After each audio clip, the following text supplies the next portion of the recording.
Cordial saludo a todos los docentes de la IE de Las Mercedes. En esta oportunidad del programa de tutorías para el aprendizaje quiero compartir una línea de trabajo muy interesante que se llama Cuerpo y Expresión, que es una propuesta, una invitación para trabajarlo a nivel de todas las áreas y su implementación, lógicamente, está amarrada a un propósito de este segundo momento del programa, que es propiciar espacios de reflexión y de reconocimiento de la diversidad desde la corporeidad en la escuela y su aporte, su tributo pues a la formación integral y a la educación crece. Hay propósitos particulares, específicos, que a partir de estos espacios de reflexión y de diálogo, donde se establece el reconocimiento de la importancia que tiene la corporeidad en la educación, se implementan una serie de actividades pedagógicas que posibilitan que esa corporeidad se implemente, se incursione como una construcción curricular articulada con los centros de interés, con la educación crece y, por supuesto, con toda la formación integral que ha sido la propuesta central de nuestro proyecto educativo.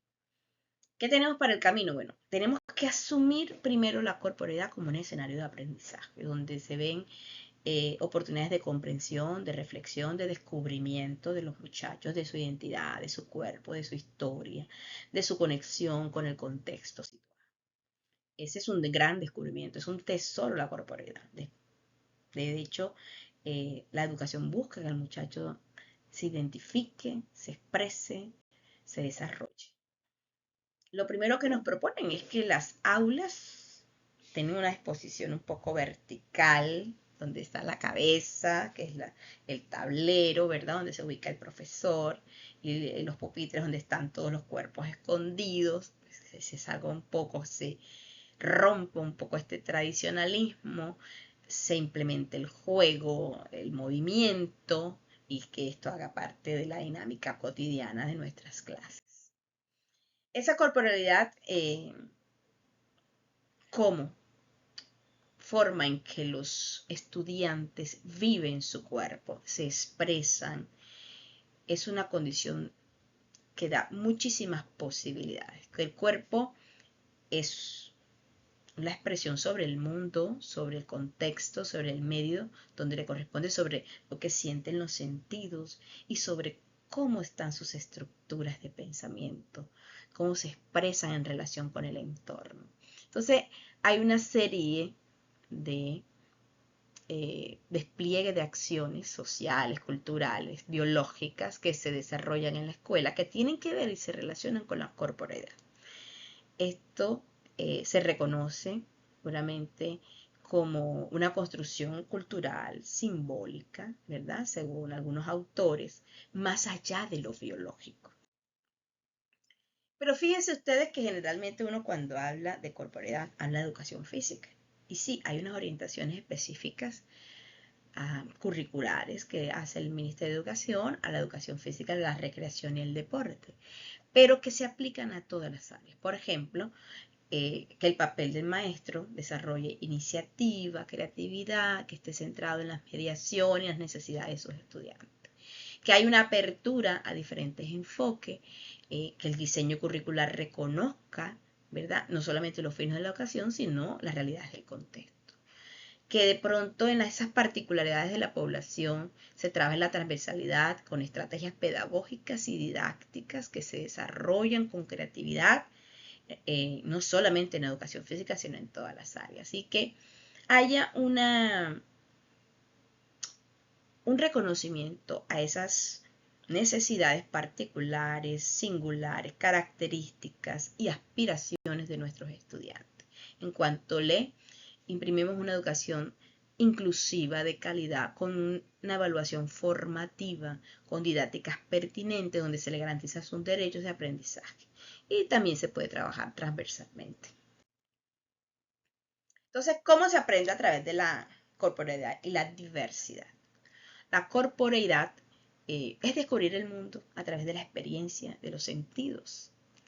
es ese aprendizaje significativo, social, construido, compartido, colectivo. Por eso miren, las imágenes que ponemos es trabajo en equipo, cuando el chico sale a hacer un laboratorio, cuando toma unas mediciones de matemática y luego responde a un taller a partir de una experiencia de campo.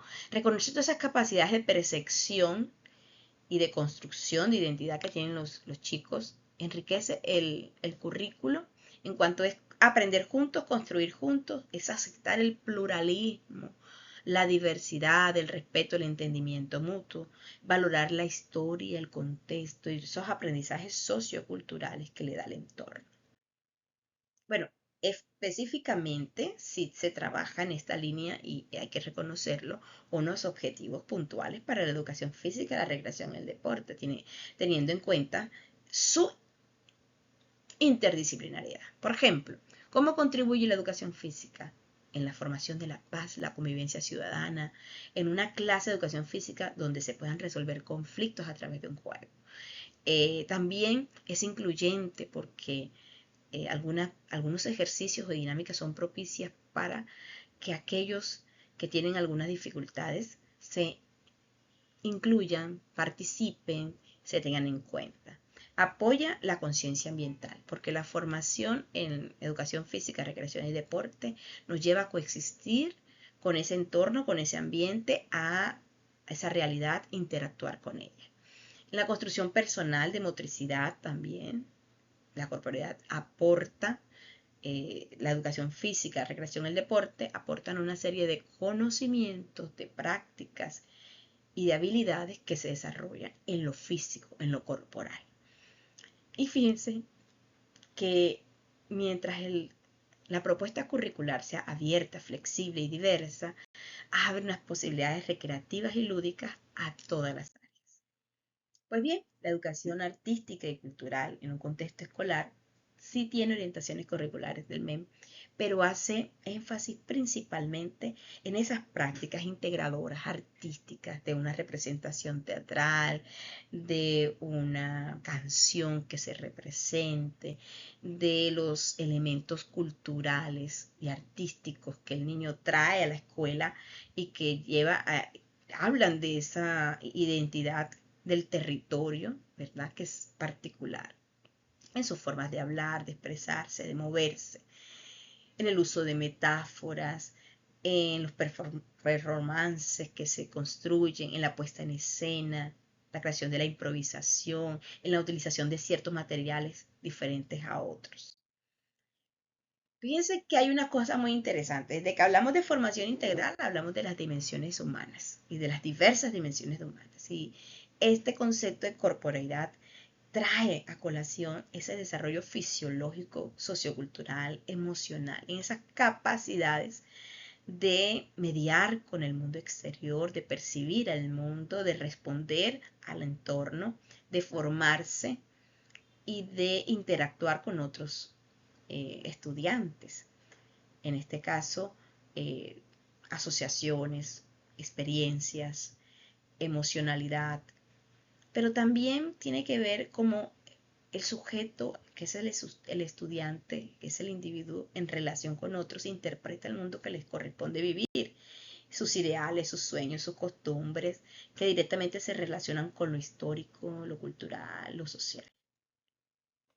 Allí las interrelaciones de estas dimensiones, en donde se construyen esos procesos socioculturales, en donde habita la historia personal, en donde se construye un pensamiento, un lenguaje, donde hay aprendizaje, no solo intelectual, sino físico y fisiológico. En nuestro interior hay una serie de interacciones que se hacen en la psiquis y en la soma, que se entrelazan para que la corporeidad tenga un modo de expresión. Y el individuo pues, puede relacionarse con otros sujetos dentro del contexto. Allí se aplican y se apropian de símbolos, de significados, de imaginarios.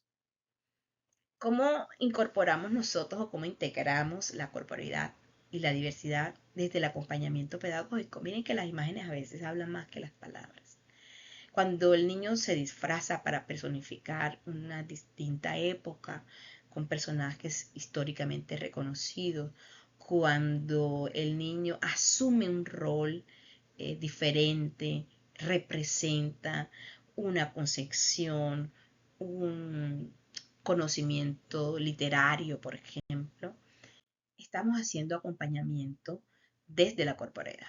Y hay que establecer entonces una serie de estrategias permanentemente para que los aprendizajes que nosotros le proponemos a los chicos, nuestras actividades, incluyan esa corporalidad, fomenten las actividades sobre esa historia propia, sobre las experiencias, para romper la visión de que hay de que el cuerpo y la mente están separadas. No, es la mente piensa, el cuerpo se expresa.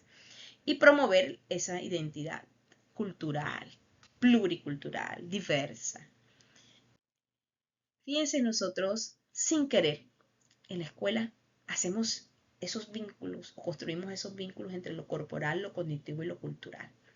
Promovemos la presencia activa del cuerpo en el aprendizaje, incorporamos prácticas de la dimensión socioemocional, fomentamos la participación activa, la colaboración con el otro, el crear ambientes pedagógicos sensibles en donde la corporalidad y la diversidad están presentes por estimulación, por expresión, por creatividad. En el acompañamiento al currículo que venimos haciendo de revisión, de reconstrucción de nuestras propuestas curriculares, entonces vamos a tener en cuenta la incorporación de objetivos curriculares que vayan directamente apuntando a la corporeidad, que incluyan metodologías activas y participativas donde el cuerpo se mueva, se exprese. Establecer la corporeidad como un encuentro entre los niveles de procesos, del proceso de planeación curricular que se integra transversalmente con otras áreas del conocimiento. Fíjense, voy a terminar con esta frase conclusiva, con este párrafo conclusivo en donde nos dicen algo muy importante, y es que cultivar la corporeidad es reconocer el cuerpo como compañero vital de nuestro proceso de ser, aprender y transformar el mundo, entendiendo que la corporeidad es aprendizaje holístico, que es a través de esa experiencia corporal activa, consciente, creativa, sensible, en donde facilitamos esa comprensión profunda a los chicos de su proceso educativo entorno, en su entorno real, ¿verdad? Y en su identidad. Entonces, no nos queda más que darle las gracias por haber prestado atención a este video. Muchas gracias.